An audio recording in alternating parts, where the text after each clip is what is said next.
personas. Veo que no hay, de momento no veo en sala de espera. Conforme vayan ingresando les voy dando el acceso. Vamos a iniciar. Buenos días a todos.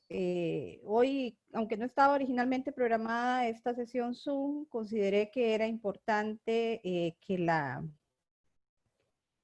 tuviésemos para tratar el tema de hoy, para ver dudas y para ver también el avance en el curso. Además de comentar un poquito sobre la actividad que ya les envié el correo que vamos a hacer con el charlista invitado, el doctor José Rodolfo León, ¿verdad? Entonces, les doy la bienvenida. Vamos a dejar estos aspectos de coordinación del curso, de la charla y eso para el final, si les parece. Y las dudas, al igual que como lo hemos hecho en las otras sesiones Zoom, las vamos a realizar a lo largo de la exposición o de la explicación que yo les voy a dar del tema de hoy. Entonces, para efectos de orden, lo que pueden hacer es que levantan la mano o si estoy muy concentrada y de repente no vi la mano levantada, igual pueden abrir el audio y pedir la palabra, ¿verdad? Por aquello de que no vea la mano y quieren algo, preguntar algo en ese momento. Les voy a pedir, bueno, creo que todos lo tienen, pero por aquello que mantengan los micrófonos cerrados mientras que no están participando para efectos de que no se nos meta por ahí ruido en el desarrollo de la clase. El tema de hoy es el tema de la remisión. Voy a admitir acá a María Paula. Vamos a desarrollar, quisiera por favor que tengan a mano el Código Civil para que también lo puedan estar consultando a lo largo de la clase. Por aquello, los que no lo tienen por ahí, que lo busquen y que lo traigan acá. Voy a compartirles la pantalla con una presentación que les preparé para la clase de hoy. Ahí me imagino que ya la están viendo, ¿verdad? Sí, profe. Ok. La remisión es otra forma de extinción de las obligaciones. Como ustedes vieron, el curso en su primera parte se enfoca en un análisis detallado de las formas de extinción de las obligaciones. El pago en general, que lo habíamos desarrollado en una clase magistral, donde habíamos analizado todos los elementos del pago, como la forma normal de cumplimiento de la obligación, no entendido solo como entrega de una suma de dinero, sino el pago entendido como cumplimiento, y ese cumplimiento del objeto, de la prestación de la obligación. Luego hemos visto otras formas como la compensación, la novación y ahora vamos a analizar el tema de la remisión. ¿Qué es la remisión? Voy a correr un poquito para acá. Primero que todo, como les decía, es otra forma, otra manera a través de la cual la obligación deja de producir efectos jurídicos, o sea, se extingue. ¿Qué tiene de particular o de característico la novación, la remisión, que la distingue de otras formas de extinción de la obligación?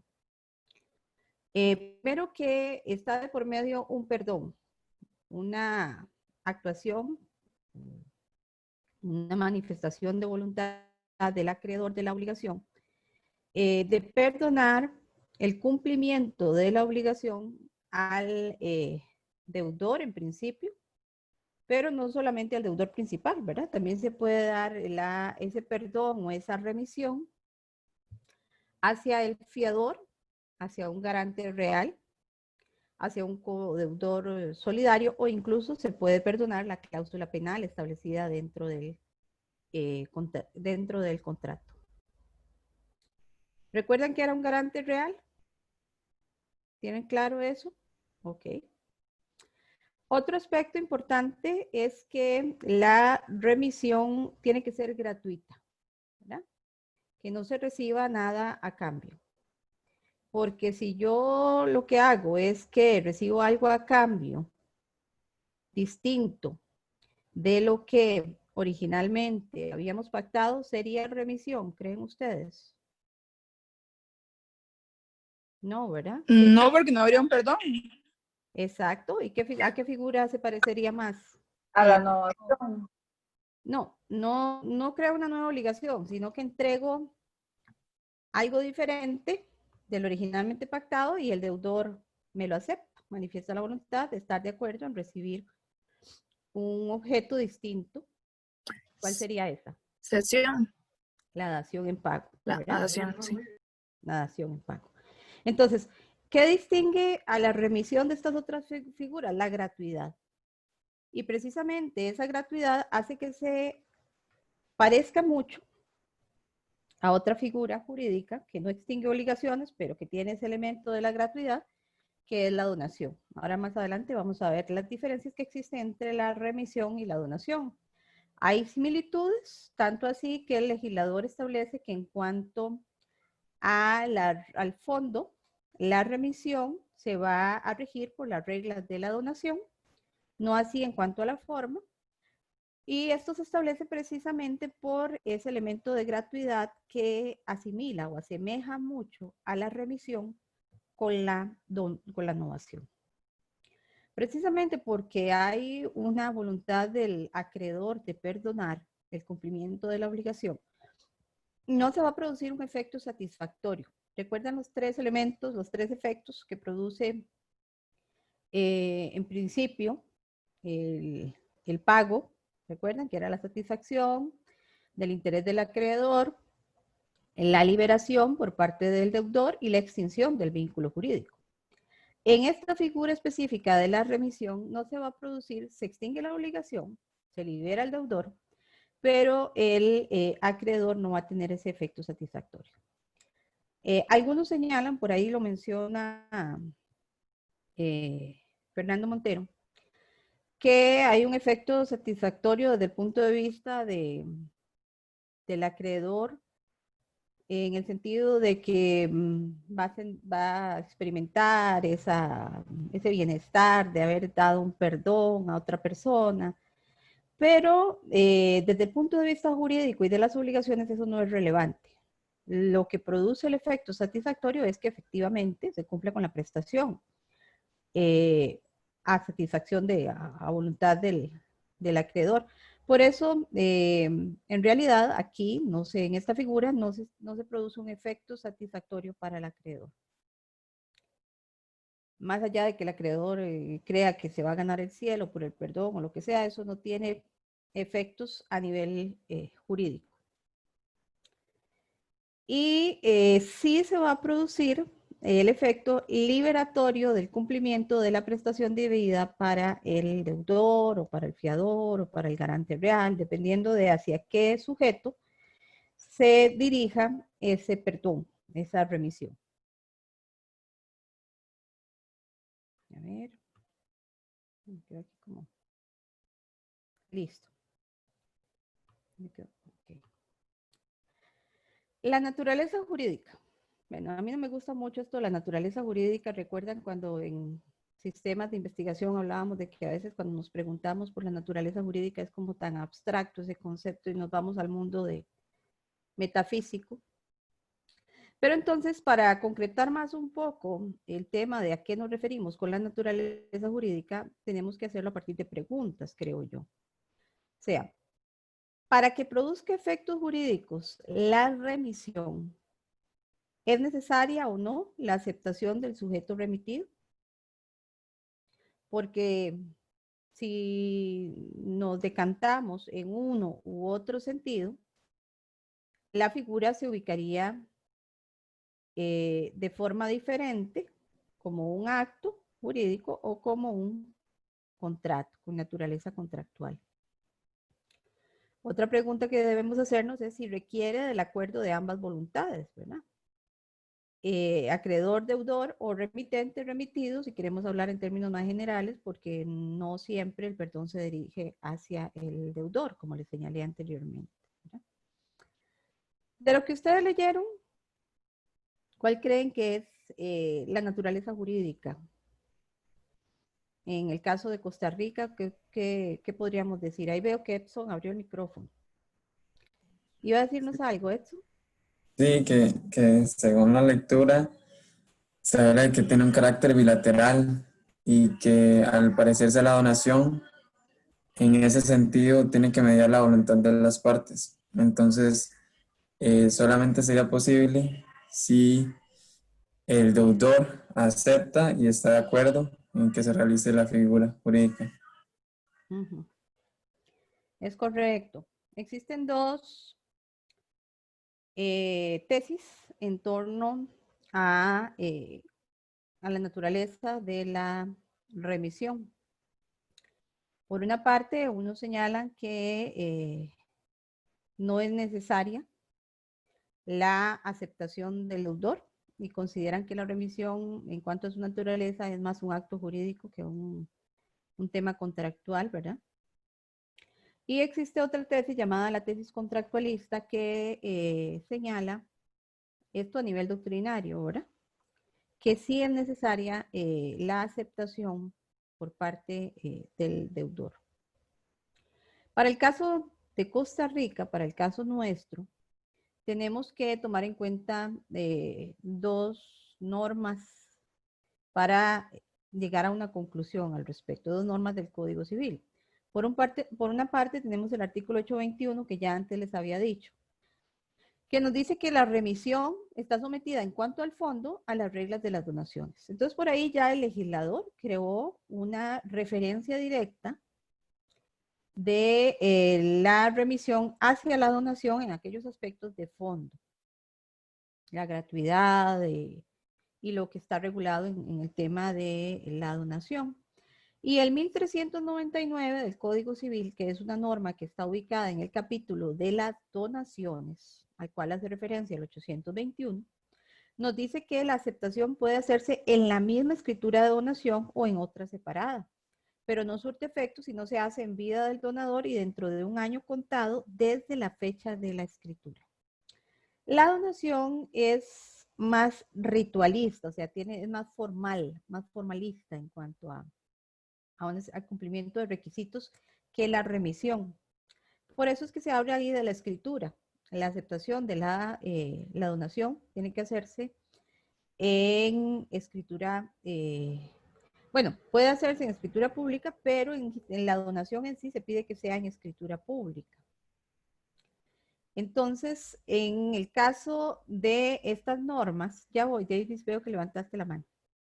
Ya casi te doy la palabra. En el caso de estas dos normas, por remisión del 821 a las reglas de la donación, se concluye, y así lo ha establecido la jurisprudencia a nivel nacional, que la remisión tiene más una naturaleza contractual, porque, y ahora vamos a ver las diferencias. La remisión se produce dentro de en un contexto de una preexistencia de una obligación jurídica donde hay dos sujetos, ¿verdad? Entonces ahí hay una bilateralidad que antes nos señalaba Edson, que hace que sea necesaria la aceptación por parte del deudor o del remitido para que la remisión produzca efectos jurídicos. Ahora más adelante vamos a ver ya más en detalle el plazo y todo lo demás. Adelante, Davis. No lo veo aquí porque tengo compartiendo pantalla, pero abre el micrófono.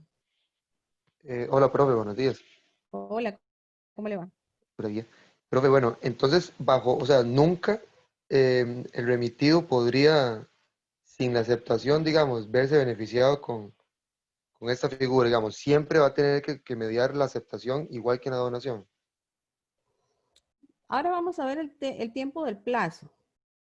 Tal vez ahí ya te va a quedar más claro.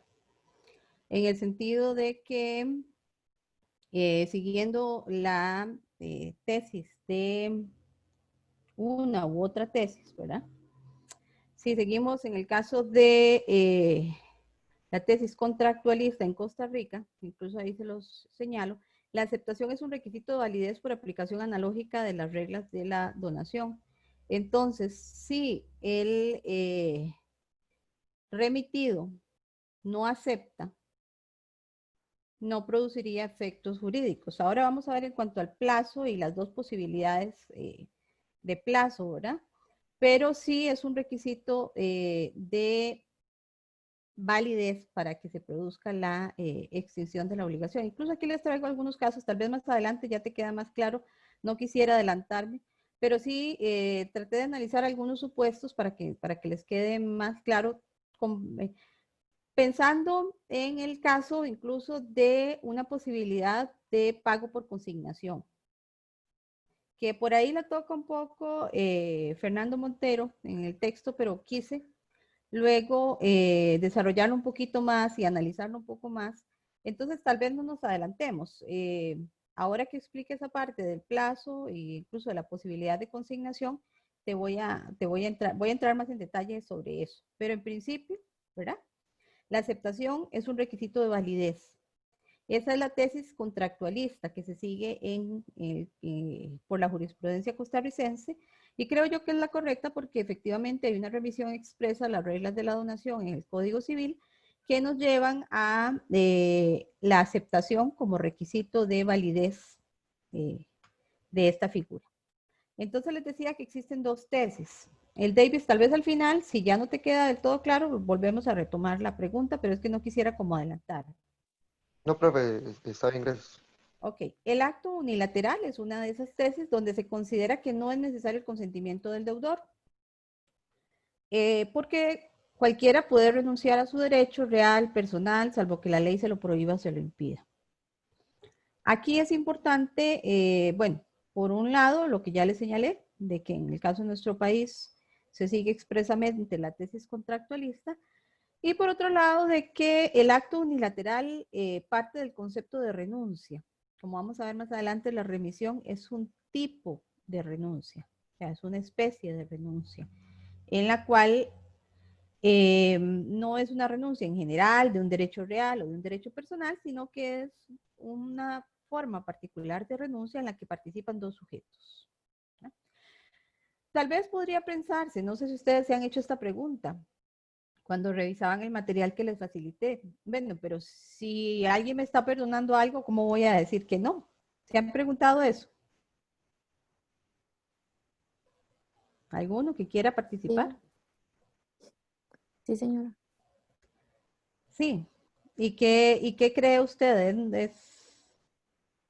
¿Sería aplicable esta figura? ¿O por qué podría el deudor de repente decir, no, no quiero que me perdonen, no quiero...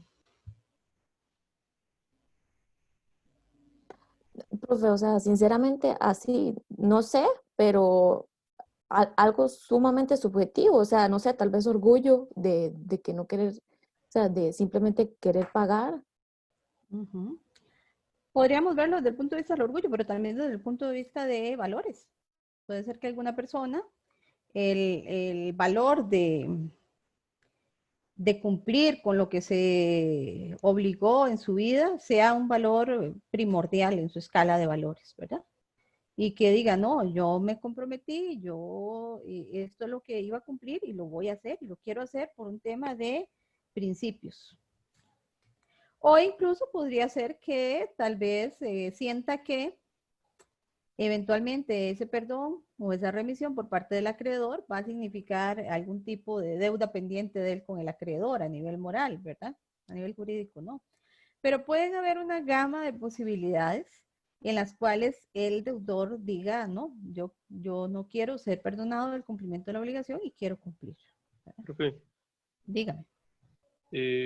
y no podría ser, digamos, poniendo el caso, la verdad no conozco si existe, pero digamos que usted suscriba con una entidad financiera, digamos, una obligación de crédito y que, digamos, dentro, o tenga, digamos, una línea de crédito con ellos y que, pues, usted dentro del contrato tenga el derecho, bueno, o que ellos le perdonen a usted una de las deudas, que, digamos, ellos tratan como de irse de ahí por las ramas y perdonarle a usted la deuda más, o sea, que menos le va a beneficiar, entonces usted, de ahí se la perdonan y resulta que usted podía ejercer ese derecho, digamos, con una deuda mayor, pues, de mayor cantidad. No sé si me explico. No te entendí bien. Digamos que yo tengo varias deudas con un banco, pero ese Ajá. banco, pues, no sé, tiene usted, digamos, el derecho, o por así decirlo, a que usted le perdonen una deuda de todas las que tiene, por X motivo, digamos, dentro del contrato que usted suscribió. Y resulta que si no existiera, digamos, esta tesis contractual, ellos serían los que elegirían cuál deuda le perdonarían y no uno. Entonces, digamos, ahí lo que ellos harían, evidentemente, sería perdonarle la deuda que más le beneficia a ellos y por ende que menos le beneficia a usted. Podría ser una, pero ahí sería un tema, bueno, en el caso de la remisión y en todos estos temas que estamos viendo, por ser un tema de obligaciones y si vienen derivadas de un contrato, ¿verdad? Porque no todas vienen derivadas de un contrato, en el caso que usted está poniendo es una obligación derivada de un contrato, ahí aplicaría la voluntad de las partes. No he visto en la vida real ningún caso así, como que el banco de previo diga que le va a perdonar algo, porque lo normal es que la remisión se dé eh, en el periodo de vida de la obligación o al final de la obligación, no desde el inicio, porque entonces la obligación no estaría, no es lo normal que de una vez se establezca ahí un perdón previo de una obligación que se está pactando contractualmente. Pero podría darse, ¿verdad? No conozco, podría darse esa eventualidad de que tal vez usted tenga ahí algún tipo de motivación de decir,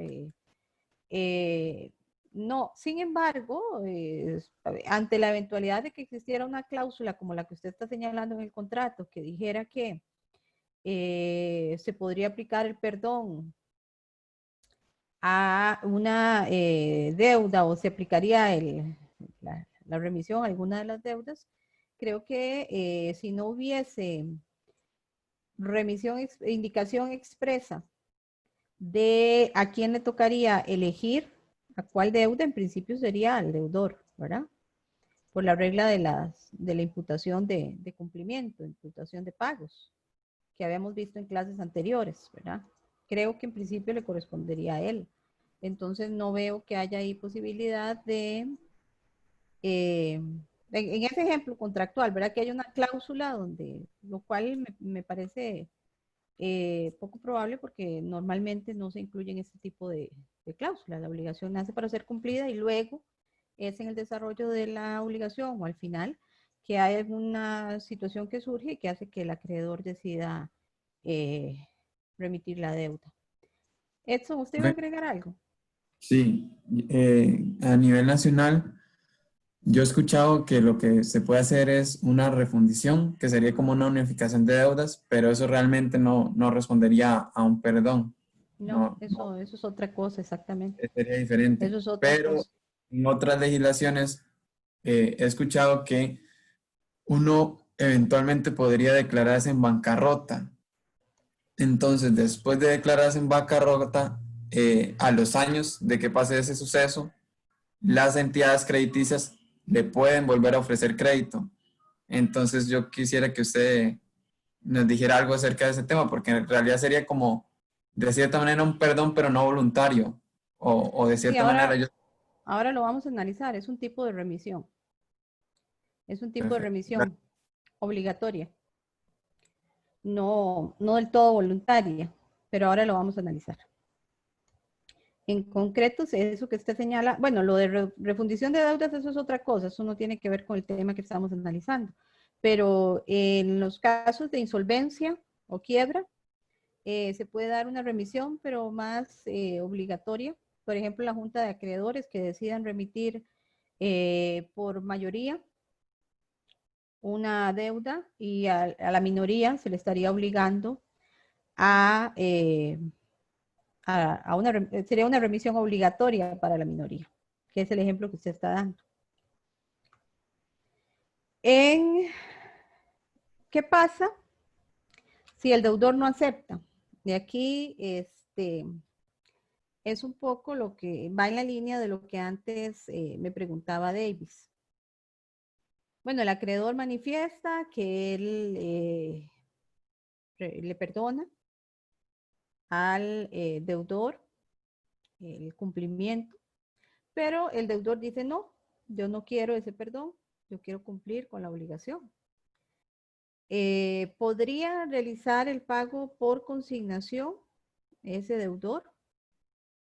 Y aquí yo me preguntaba, ¿estarían los supuestos del artículo 797 del Código Civil, tomando en consideración que el acreedor se opone y su razón de oposición es que ya la deuda no existe porque él la perdonó?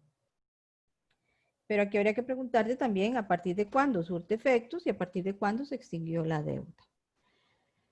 ¿Alguno tiene por ahí el 797 del Código Civil? Que lo lea, por favor, en cuanto a los supuestos del pago por consignación. ¿Alguien que lo lea? Yo lo puedo leer, por Léalo, Jaime. artículo 797. Todo el que tiene derecho de pagar una deuda puede hacerlo, depositando judicialmente la cosa debida, en los siguientes casos. Si el acreedor rehusare recibirla sin derecho. Si el Y acreedor ahí no quiero, fuere, perdón, ahí quiero subrayar que vean que dice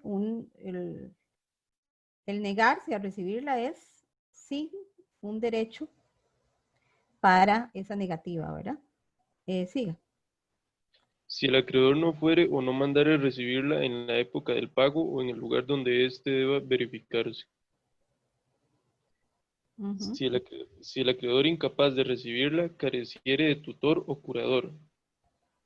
Si el acreedor fuera incierto o desconocido. Okay. De acuerdo con esos supuestos en los cuales se puede hacer en estos casos, nos dice el código, y es una lista taxativa, ¿creen ustedes que ante una remisión del acreedor alegando que la deuda ya no existe, podría negarse válidamente y podría el deudor hacer la consignación? ¿Qué opinan? Quiero escucharlos. Davis, ¿usted qué piensa? Profe, por ahí en la lectura algo se hacía referencia a lo del pago de consignación y pues sí, digamos, el remitido, digamos, el posible remitido que no acepta, bueno, nunca el remitido, la persona que no acepta la remisión tiene la posibilidad de pagar por consignación en la sede judicial, pues. Y si no me Ajá. equivoco, el remitente, digamos, la persona que quiere perdonar, con el simple hecho de no ir a retirar nunca el pago, y pues, pues en términos legales, bueno, en términos oficiales, entendí que igual se daría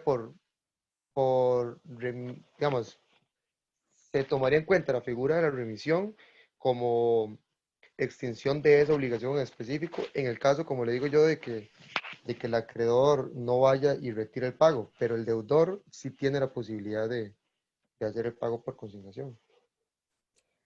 Pero sí, yo lo leí ahí y creo que el análisis tiene que ir un poco más allá. Dígame, Nazaret.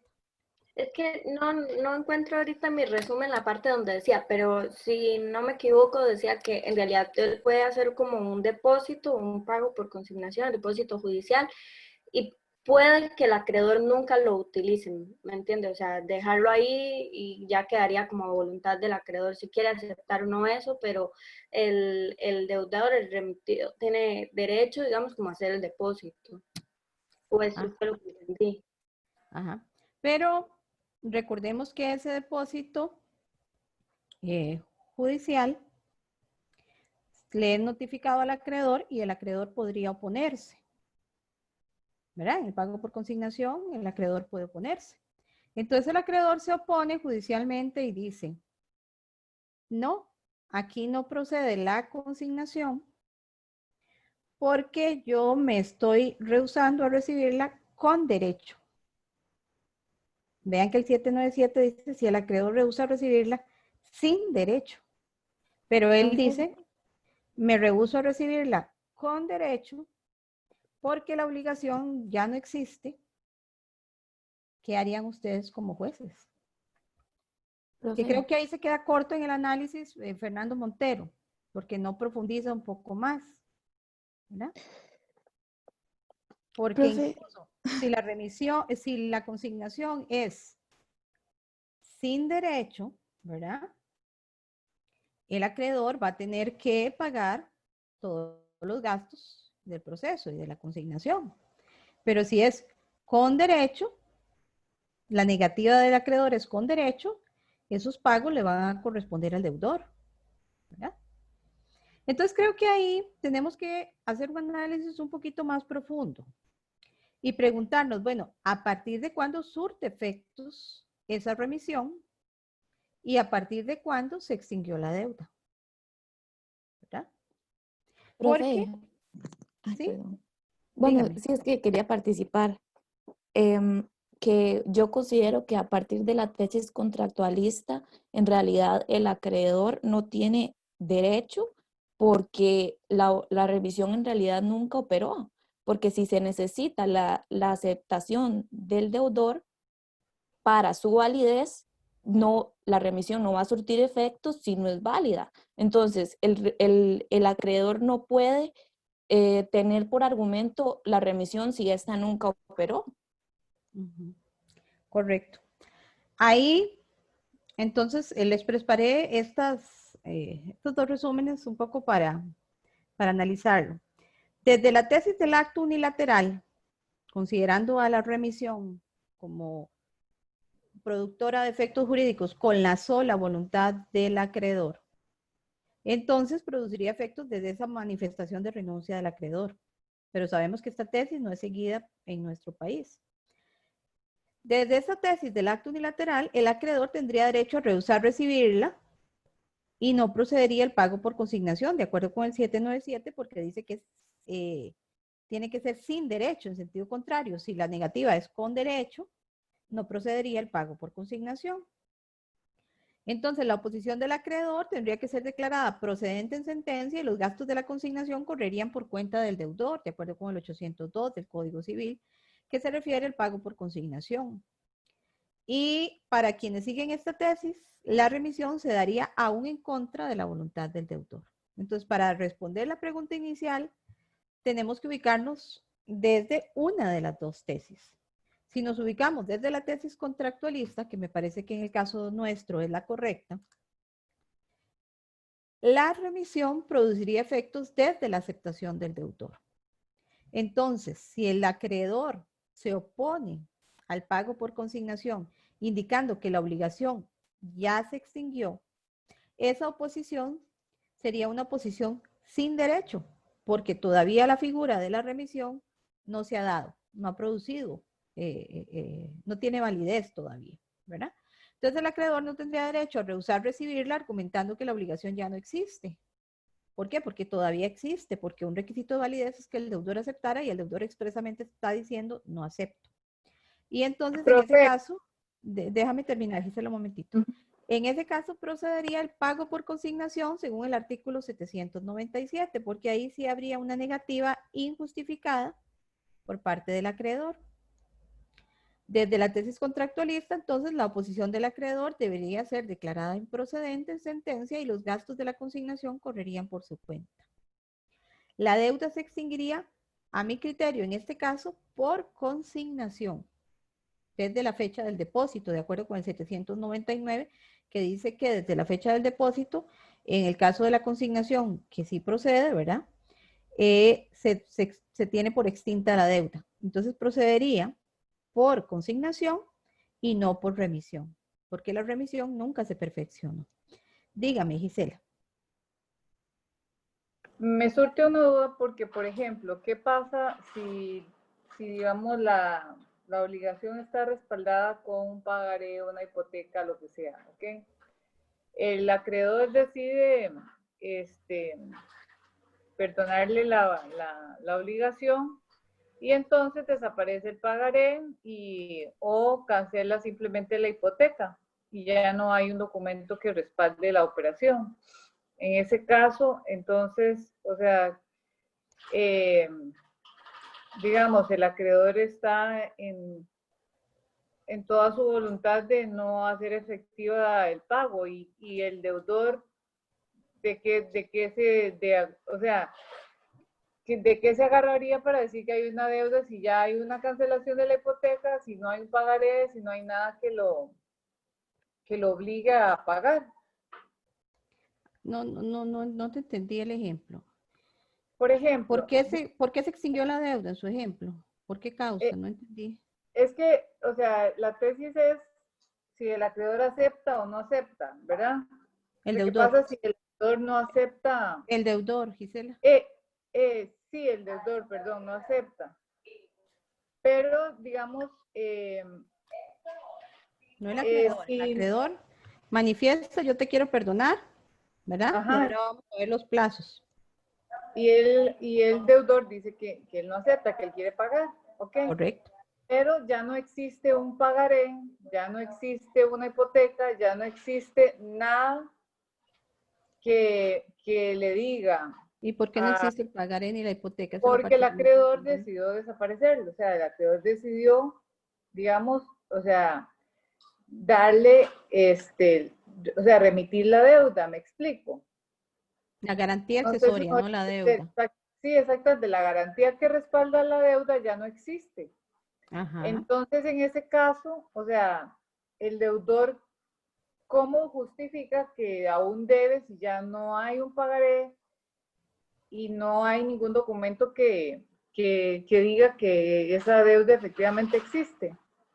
Porque el 825 del Código Civil nos dice que la remisión concedida al fiador, o lo que son garantías accesorias, ¿verdad? No desliga al deudor principal y no aprovecha ni perjudica a los cofiadores. Ahí en ese ejemplo que usted está dando, se está dando una extinción o se está eliminando la garantía, no la deuda principal. Y el deudor no acepta la remisión de su deuda principal. Ahí lo que hizo el acreedor fue una renuncia, bueno, por lo que usted me dice, parece que fue una renuncia a lo accesorio, ¿verdad? Ahora vamos a ver los tipos de remisión. Pero, de hecho, el 824 nos dice que la remisión concedida al deudor principal descarga a los fiadores, por la regla que ya les había dicho incluso en el tema de cuando vimos principal e intereses, de que lo accesorio sigue a lo principal, pero no a la inversa, ¿verdad? Entonces, el hecho de que desaparezca la garantía accesoria no conlleva la desaparición de la deuda principal. ¿Ya te quedó claro? Sí. Sí, muchas gracias. Con mucho gusto. Entonces, esto que les señalaba es un poco el análisis que me puse a hacer a partir de ese, hay como un párrafo ahí que señala Fernando Montero, pero él lo toca muy superficialmente. Entonces, creo que debemos de hacer una diferenciación y hacer el análisis desde la tesis contractualista, que es la que aplica para el caso de Costa Rica, ¿verdad? Hay diferencias importantes entre la renuncia y la remisión. Y aquí tomo una distinción que me pareció muy acertada, que hace Manuel Bejarano, en cuanto a que la renuncia es un género, es más amplia, y la remisión es más bien un tipo de renuncia. ¿Por qué? Porque yo puedo renunciar o dimitir voluntariamente de cualquier derecho, un derecho de propiedad, un derecho de herencia, cualquier tipo de derecho. En el caso de la remisión, ese perdón o esa demisión es de un crédito, de una prestación debida, producto de una obligación. ¿Verdad? Entonces vean que en el caso de una renuncia o una herencia no hay una obligación ahí. En el caso de la remisión sí está un vínculo jurídico que se va a extinguir por ese perdón. Entonces es una distinción importante. En la renuncia hay un acto unilateral de dimisión, de renuncia, ¿verdad? A facultades jurídicas que yo tengo. En el caso de la remisión es bilateral porque ahí, al existir un vínculo jurídico previo entre dos sujetos, se está disponiendo del derecho a pagar que tiene el deudor. Y un poco todo lo que hemos hablado, de esa voluntad del deudor o ese interés del deudor en ocasiones de pagar y no ser perdonado. La renuncia puede favorecer a cualquier persona, incluso sin que exista un vínculo previo. En cambio, en la remisión, ese perdón va dirigido al otro sujeto de la obligación, al que debe cumplir con la obligación, que es el deudor o remitido en general para referirnos a fiadores, garantes reales, codeudores, etc. Y creo que esta distinción nos permite tener mayor claridad para rebatir los argumentos de quienes siguen la teoría del acto unilateral, considerando la remisión con una naturaleza de acto unilateral. Les señalaba al inicio de la clase que hay, por el elemento de la gratuidad y de ese perdón, gratuito, de esa gratuidad, la remisión se parece mucho a la donación. Sin embargo, hay diferencias importantes. Se les puse los criterios de diferencia al lado izquierdo en cuanto al sujeto beneficiado de ese perdón, al objeto del perdón, el vínculo jurídico, el interés y la forma.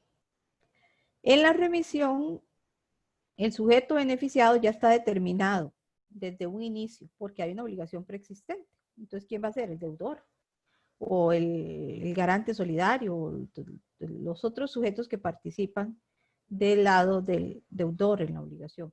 En la donación no está determinado previamente porque si, no es hasta que se da esa manifestación del donante que sabemos quién va a ser el que recibe la donación, ¿verdad? El donatario. En cuanto al objeto, también en la remisión va a estar determinado desde el inicio. ¿Por qué? Porque el objeto de ese perdón es la prestación de vida y esa prestación de vida está establecida desde el inicio de la obligación. En la donación se va a determinar ese objeto donado hasta que se haga la donación. Igual ocurre con el vínculo jurídico, ¿verdad? En el caso de la remisión hay una obligación preexistente entre remitente y remitido. Hay un vínculo que puede ser contractual o extracontractual, pero hay un vínculo que hizo surgir que surgió a raíz de esa obligación. En el caso de la donación no hay un ligamen previo entre esos dos sujetos. Incluso pueden hasta no conocerse, ¿verdad? Cuando hago una donación anónima. En cuanto al interés en la remisión, es principalmente liberar al deudor del cumplimiento de la obligación. En cambio, en la donación es más el traspaso del dominio de una cosa, de aquello que está siendo donado, que yo se lo quiero entregar, un traspaso de dominio. Y finalmente, en cuanto a la forma, que ya les había dicho, ¿verdad? La remisión es menos ritualista, en tanto que la donación es más ritualista. Por ejemplo, debe hacerse en escritura pública, tiene que cumplir con requisitos de forma para que tenga validez, no así con la remisión.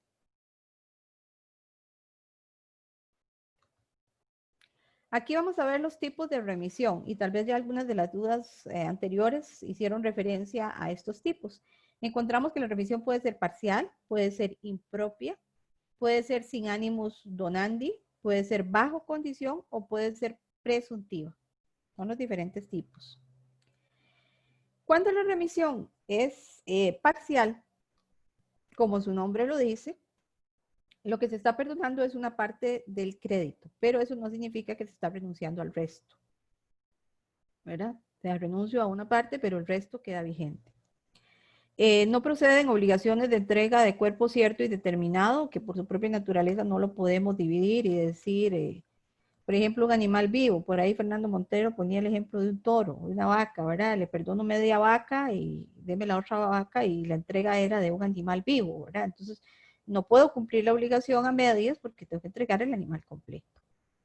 Pero en obligaciones dinerarias, sí es más fácil que se renuncie a una parte y quede pendiente el resto de la obligación. Tenemos también la remisión impropia, que esta ocurre en aquellos casos en donde lo que se perdona es lo accesorio, lo accidental de la obligación, que era el ejemplo que nos ponía Gisela hace un momento, ¿verdad? Aquí el acreedor lo que perdona es la fianza, perdona la garantía real, la hipoteca que decía Gisela, perdona la solidaridad, perdona la cláusula penal, pero no perdona la deuda principal. Él lo que está haciendo es un perdón, una dimisión de su garantía, pero no de la deuda. Recordemos que una cosa es lo principal y otro lo accesorio. En estos casos, el perdón de la obligación principal conlleva el perdón de los derechos accesorios, pero no a la inversa, que fue lo que les dije antes. Esto está establecido en los artículos 824 y 825 del Código Civil. La remisión que se hace al deudor principal libera a los fiadores, pero a la inversa no ocurre. Cuando yo perdono lo accesorio, no se da un perdón de sin que incluya la deuda principal queda vigente, no sigue a lo accesorio. Lo accesorio sigue a lo principal, pero lo principal no sigue a lo accesorio.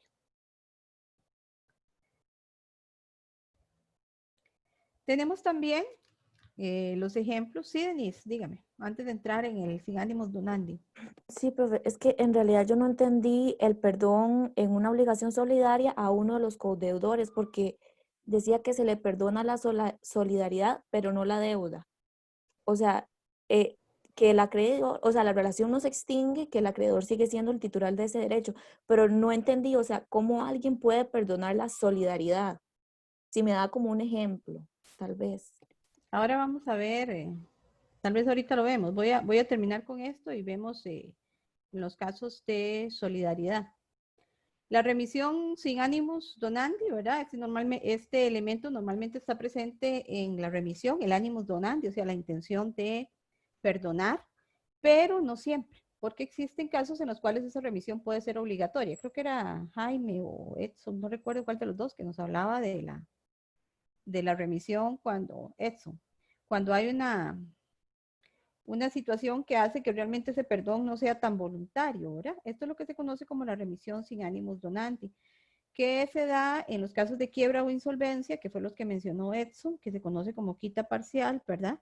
Ahí en esos supuestos los acreedores disminuyen sus pretensiones, pero la intención no es tanto de donar, sino de recuperar al menos una parte del crédito que está pendiente o de la deuda que está pendiente de pago.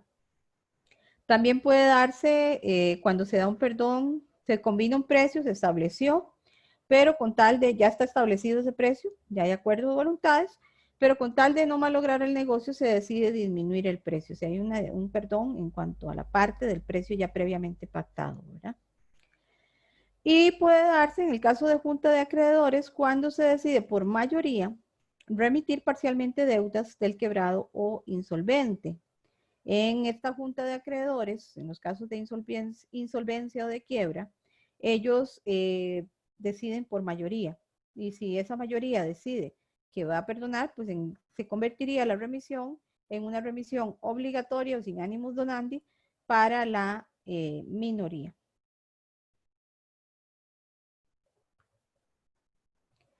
La remisión bajo condición, ¿verdad? Aquí se podría dar una condición suspensiva o una condición resolutoria. Es posible que la remisión se dé bajo este tipo de condiciones.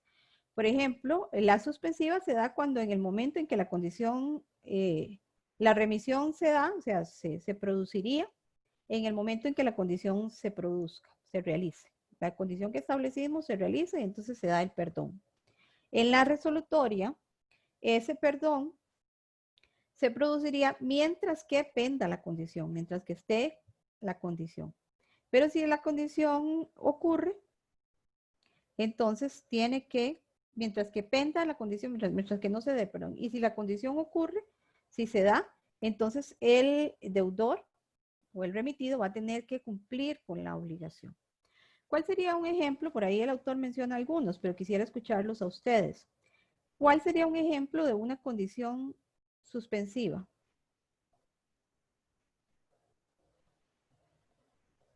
Una remisión bajo condición suspensiva. Cualquier cosa, pueden poner ejemplos de fútbol, de la vida real, de lo que se les ocurra. ¿Cuál creen ustedes que sería un ejemplo de una remisión bajo condición suspensiva?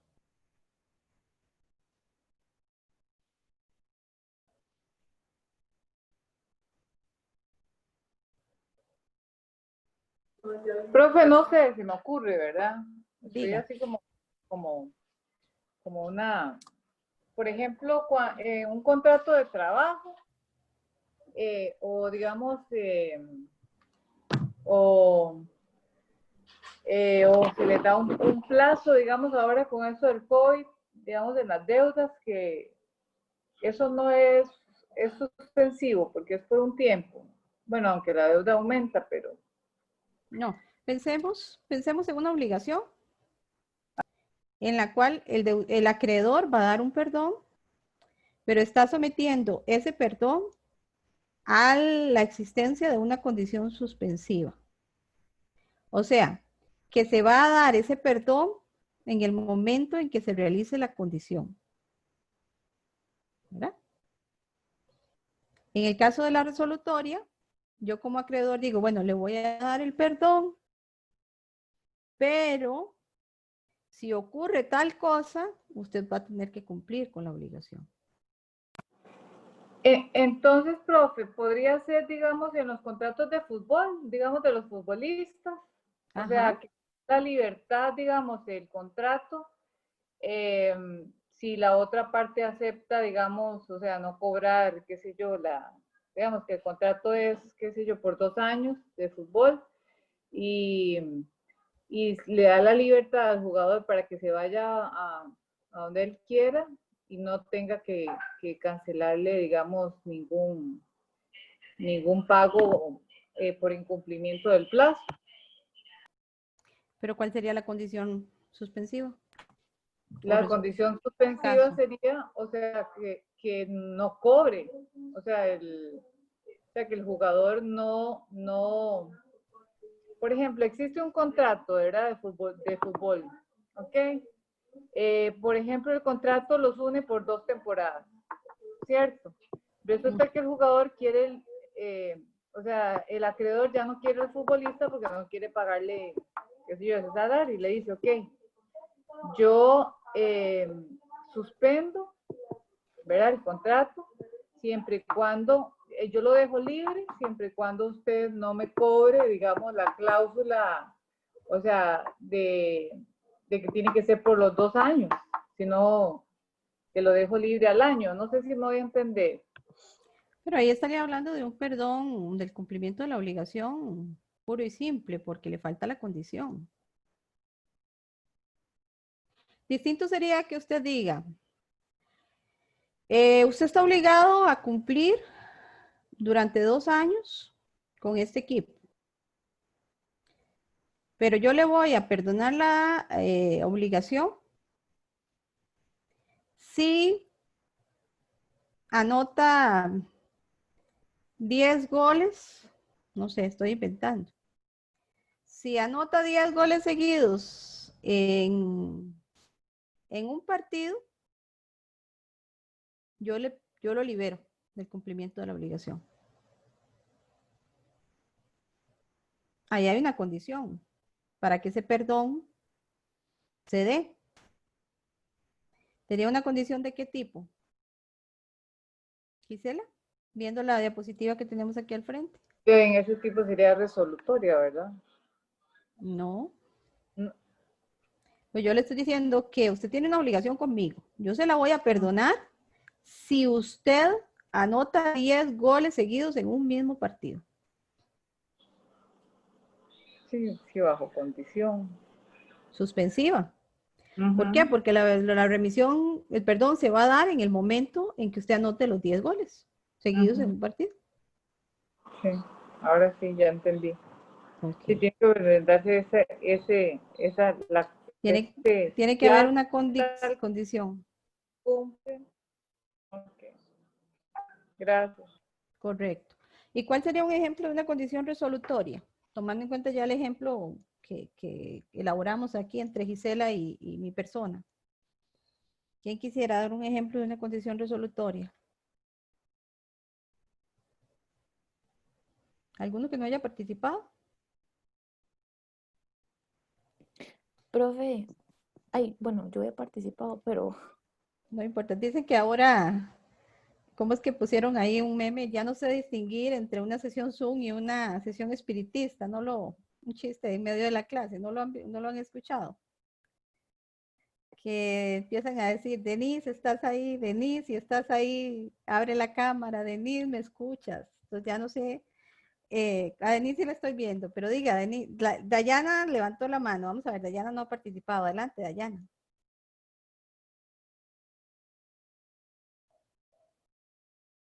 Dayana.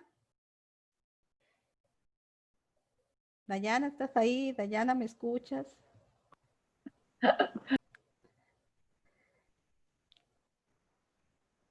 Hola. Bueno, levantó la mano, pero no la veo, no la escucho.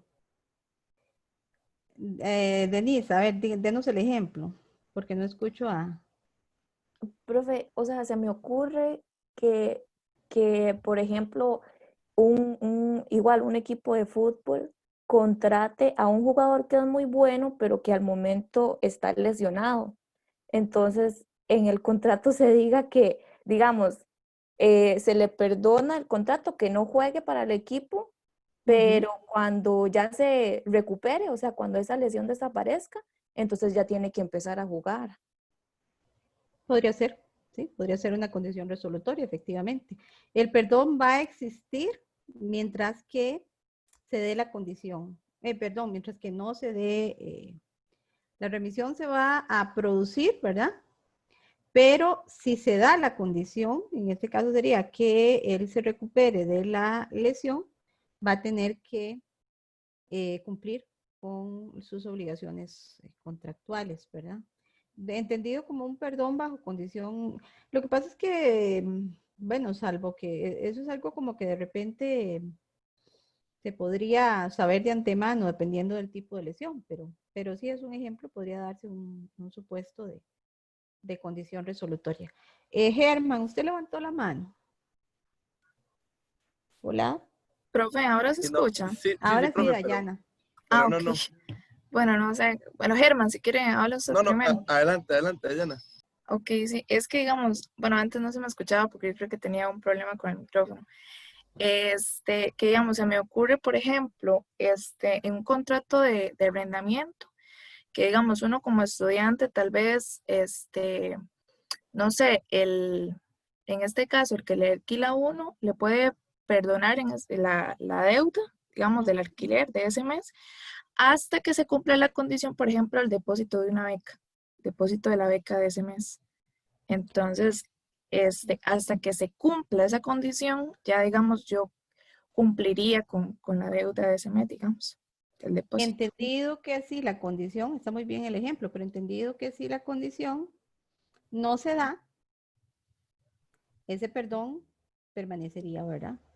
Porque podría darse, por eso está muy bien el ejemplo, podría darse, si se da ese perdón bajo condición, en este caso resolutoria, si nunca le depositan a usted la beca, usted nunca tendría la obligación de pagar esa. Vean que ahí habría un perdón, en realidad, ¿verdad? No es como que se está suspendiendo, sino que hay un perdón bajo condición resolutoria. Si le dan la beca, me paga, pero si no se la dan, el perdón permanece y no me paga, ¿verdad?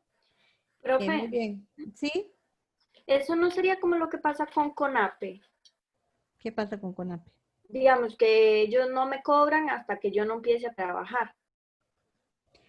Creo que hay un plazo para buscar trabajo. Sí, No creo, conozco sí, bien. como un Sí. año. Pero no sería una condición. No, porque no es que te la perdonan.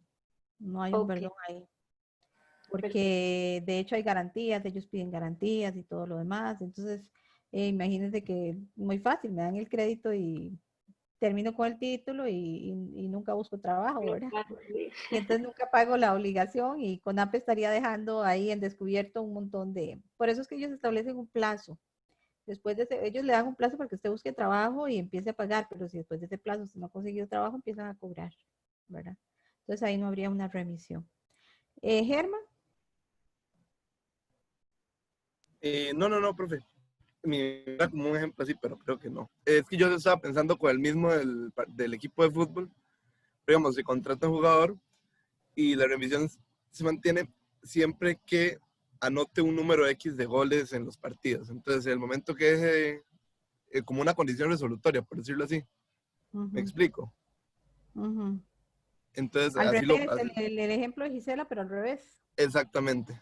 Sí, también podría darse como ejemplo de condición resolutoria, no suspensiva, porque el ejemplo de Gisela era suspensiva. Ahí más bien es, le perdono, bueno, que, vamos a ver, porque es que con el ejemplo del equipo no podría darse, porque como, si no está jugando, ¿cómo va a anotar los 10 goles?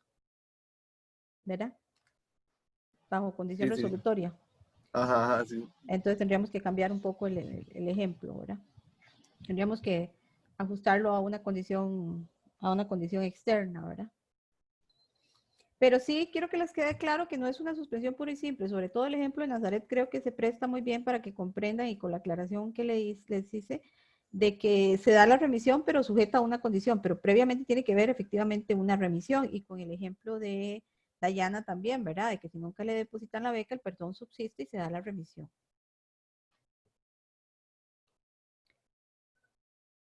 A ver. La remisión presuntiva. Normalmente la remisión se hace de manera expresa, pero también se admite la posibilidad de que se presuma. Sin embargo, se admite prueba en contrario, porque puede ser que el acreedor diga, no, esta conducta mía está siendo mal interpretada y mi voluntad no era perdonar. Y tengo aquí prueba que demuestra que mi voluntad no era perdonar, ¿verdad? Puede ser esta remisión, puede ser presuntiva propia o puede ser presuntiva impropia. Es cuando tácitamente, por ejemplo, cuando el acreedor le entrega al deudor el contrato privado del cual surgió la obligación. No era un contrato público, no fue en escritura pública, no está inscrito en ningún lado. Es un documento que aquí tengo, el contrato, y solo esta copia hay y te la entrego, deudor. Haga con ella la que usted quiera, ¿verdad? Aquí en esta remisión tácita o presuntiva propia, porque lo que estoy perdonando, no le digo expresamente, pero se la doy, se la entrego, ¿verdad?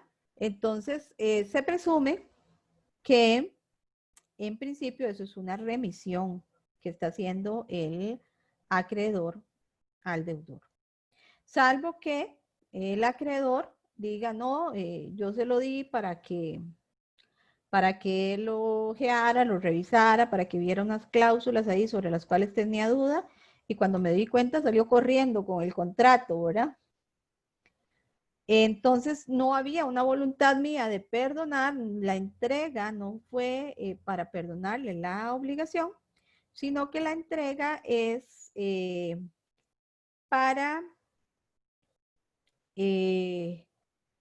para que la viera, por otro motivo, pero no había una, ahí es donde se admite la prueba en contrario. Pero si yo lo entregué simplemente y no manifiesto nada en contrario, se establece que este es un tipo de remisión presuntiva. Propia porque se refiere a la deuda principal. La impropia es cuando este acreedor hace entrega de la garantía.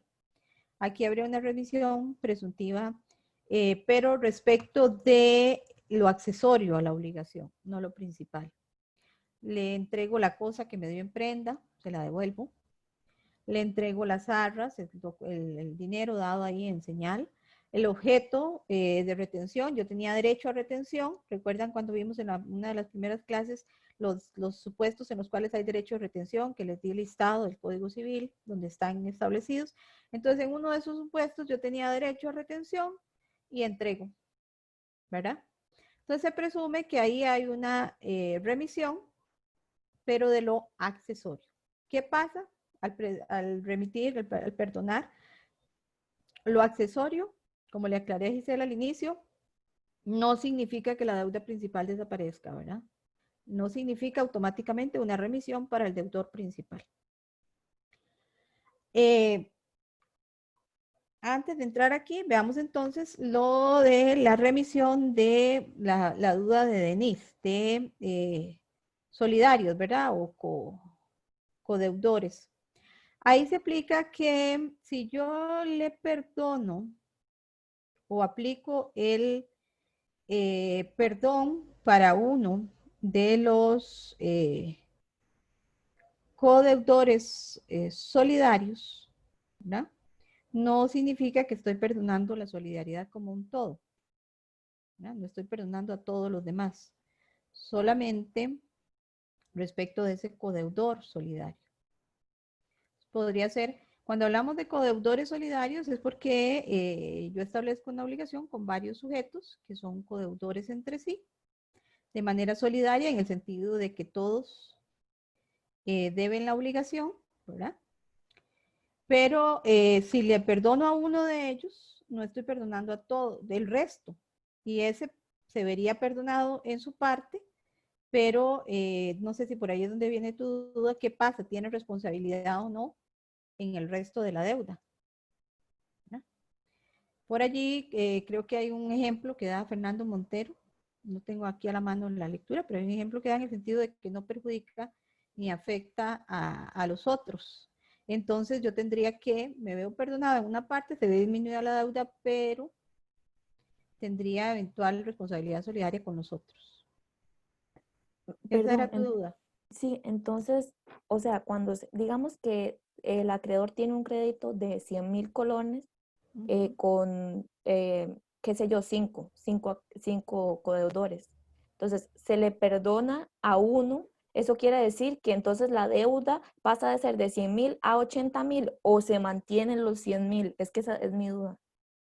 Porque se reduciría la deuda principal, la parte del codeudor, o se mantendrían los 100,000 colones. A mi criterio ese perdón, sobre todo aplicando el 825, que dice que no perjudica a los confiadores, pero habla un tema ahí también de solidaridad, ¿verdad? Yo le perdono a usted, ¿verdad? Esa parte, pero recuerde que lo que le estoy perdonando es a usted el cumplimiento de la obligación en específico, no a los otros. Considero que los otros deberían de cumplir con la totalidad de la obligación porque ellos no se están viendo, no se podrían ver beneficiados con ese perdón. ¿Verdad? Porque si les reduzco estaría beneficiándolos con el perdón que le estoy dando a usted. Y la norma establece que no aprovecha ni perjudica a los otros. Entonces creo que si lo reduzco en ese sentido estaría beneficiando, en ese caso, beneficiando a los otros. No queda muy claro en la lectura, de hecho por eso es que probablemente a usted le surgió la duda, pero analizando por lo menos lo que establece el Código Civil, creo que no podríamos reducirle a los otros porque estaríamos beneficiándolos en ese sentido. Estoy liberándola a usted del cumplimiento de la obligación, ¿verdad? En cuanto, por ahí vi que alguien levantó la mano, pero luego se arrepintió. Profe, no, ¿Así? yo es que no sé Dígame. cómo se usa. No es cierto que si es solidaria, o sea, cada uno de los codeudores responde por el monto del principal. Entonces, al ser solidaria, no es, digamos, como respondiendo a lo de Denise, no se rebaja la deuda, sino que cada uno responde por los 100,000. Entonces, Exacto. no. Ese es el criterio mío. No Eso es lo que le acabo de indicar a Denise. Pero digamos, yo lo que quería reforzar es el hecho de que la solidaridad lo que implica es que cada uno responde por el monto de la deuda. Entonces, si sale uno, no importa, siempre cada uno responde por el mismo monto. Es correcto. No es una obligación mancomunada. Dayana. ¿Quién más levantó la mano? Que no puedo verlos aquí. 2 participantes, Gisela y ¿quién más? Davis y Dayana. Dayana, ¿usted levantó la mano? Era la anterior, profe, es que no la había Ok, quitado. ¿quién más levantó la mano? Ahora el micrófono, ¿por qué? Profe, Dígame.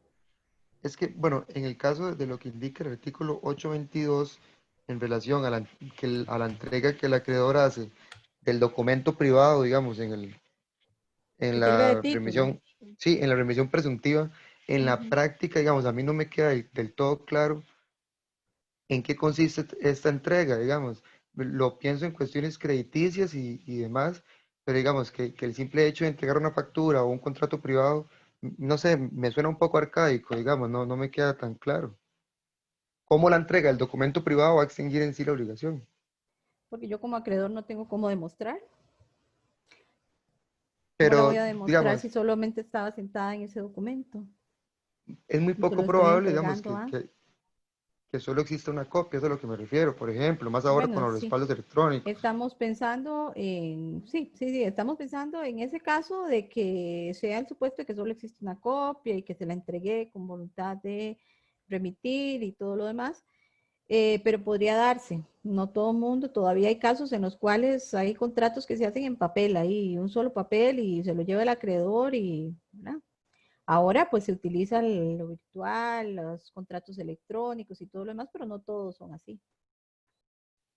Sí, sí, todavía existe pues la posibilidad de que Todavía suceda. existe esa posibilidad.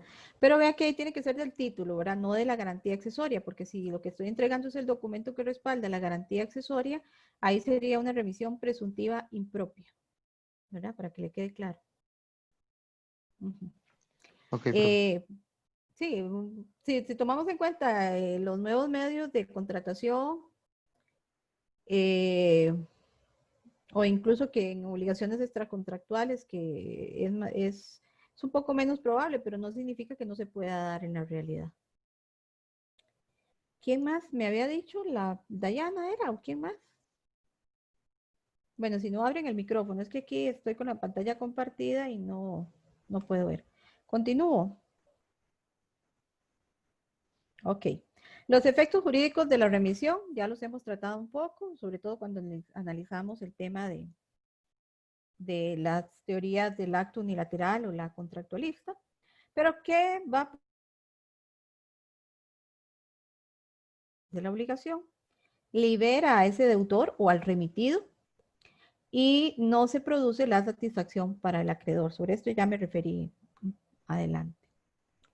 Existe la posibilidad de que se dé la retractación, ¿verdad?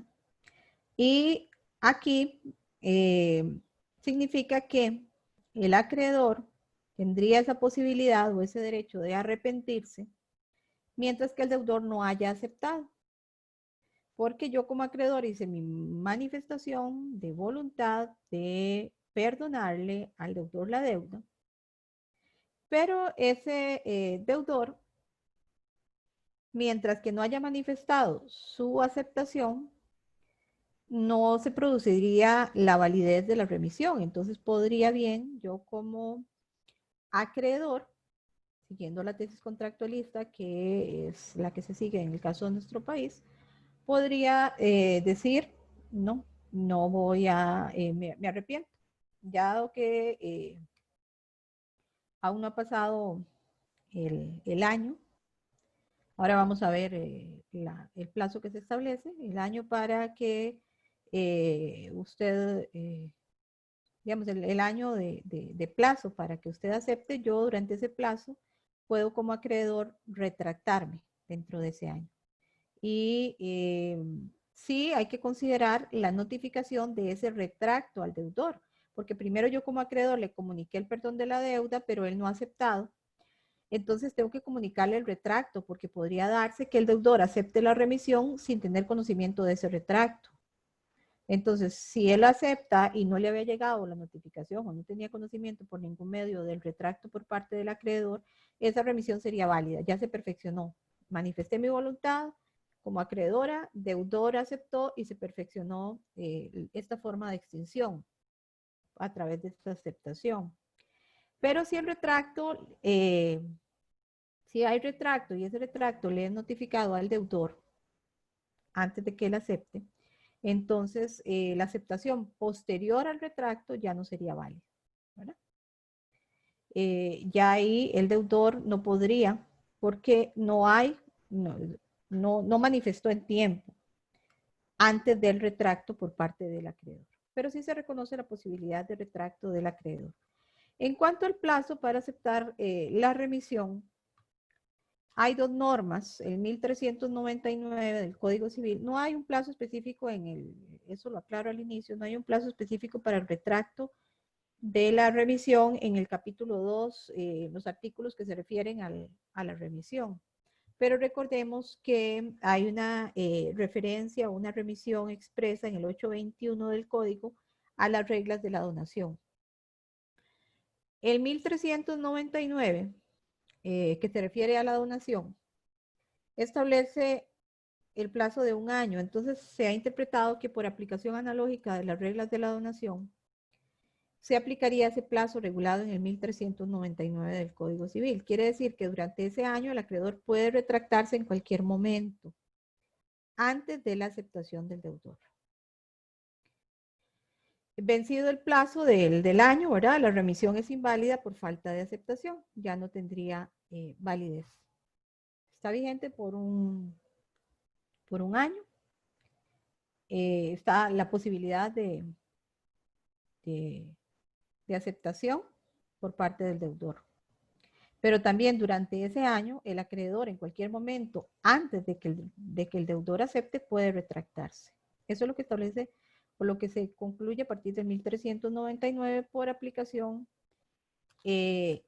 analógica de las reglas de la donación. El 1012 admite plazo contractual, o se refiere a los plazos contractuales, pero yo creo que aplica más, en eso concuerdo con Fernando Montero, aplica el 1399 porque se refiere específicamente a la donación.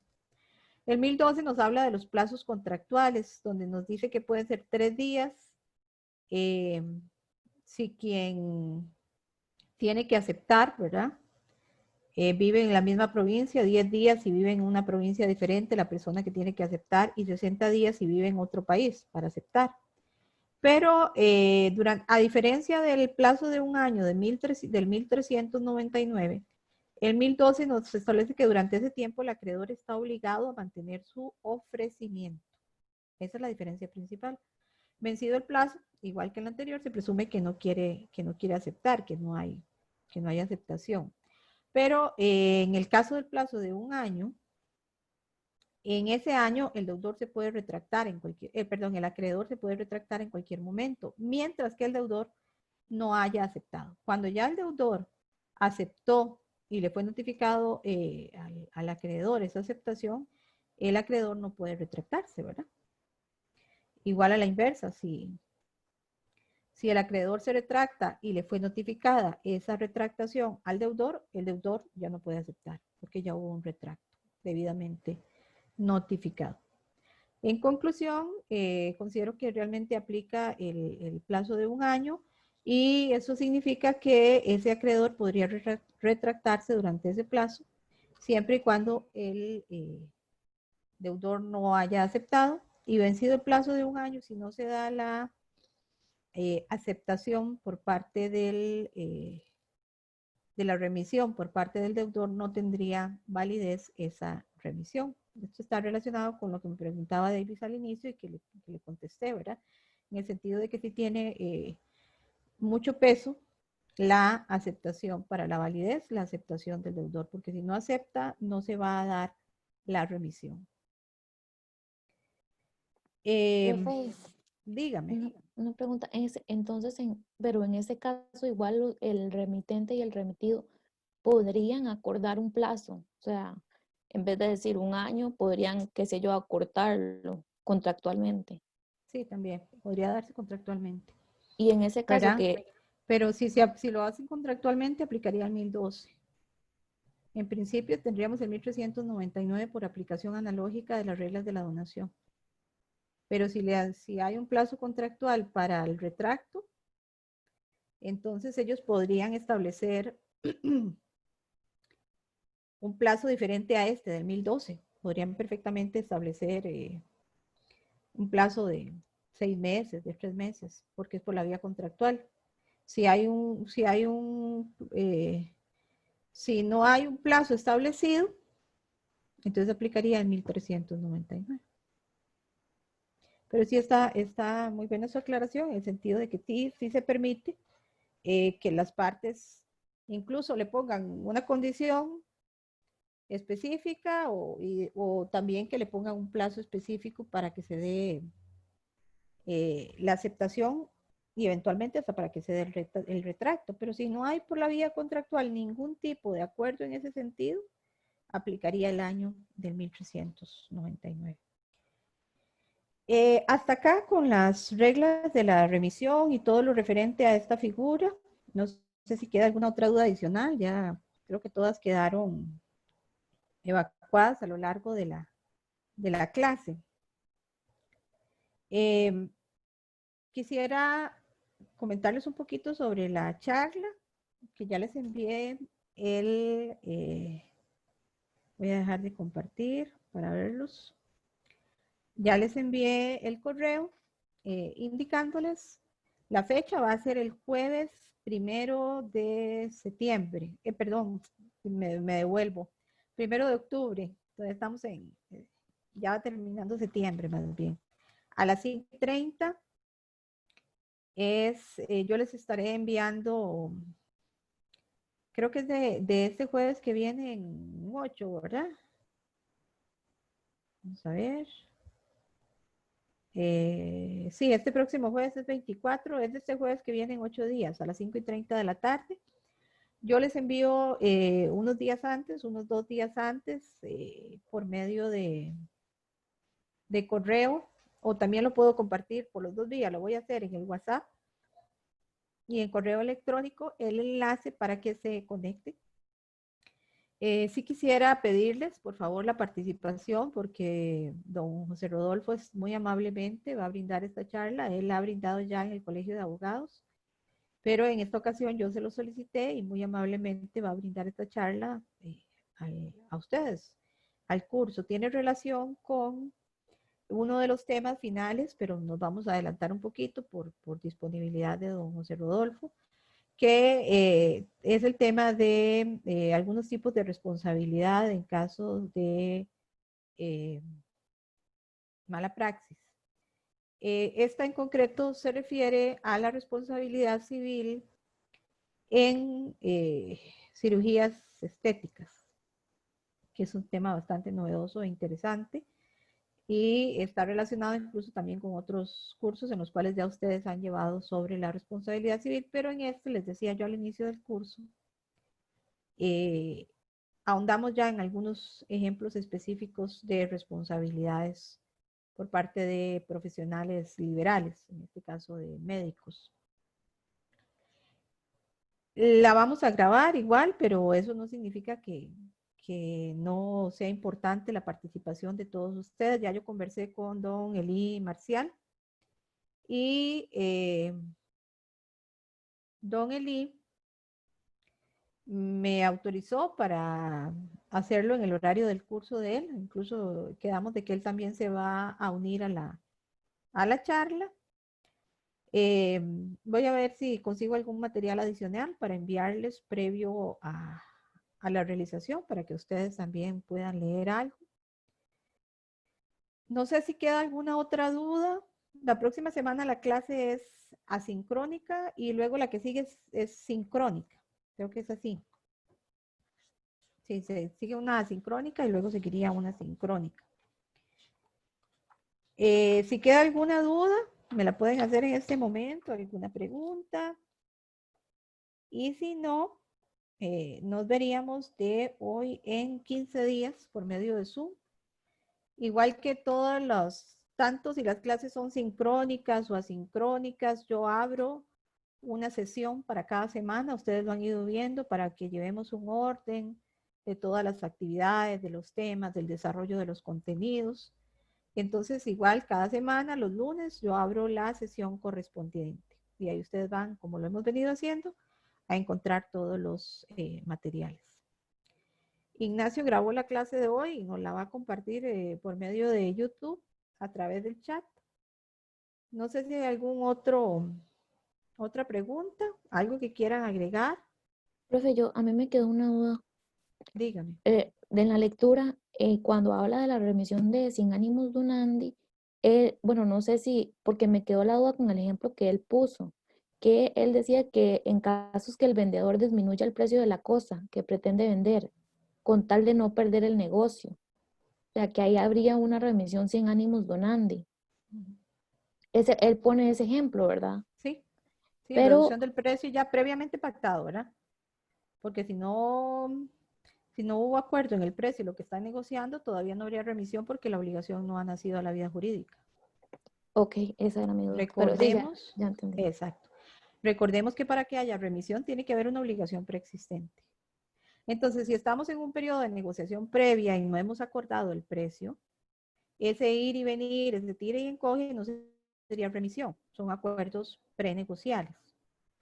La remisión se daría si ya acordamos, si ya hay un precio pactado, hay acuerdo en cosa y precio, pero luego yo como acreedor decido reducir ese precio, con tal de que se da alguna situación ahí especial que hace que, por ejemplo, de repente establecimos un precio para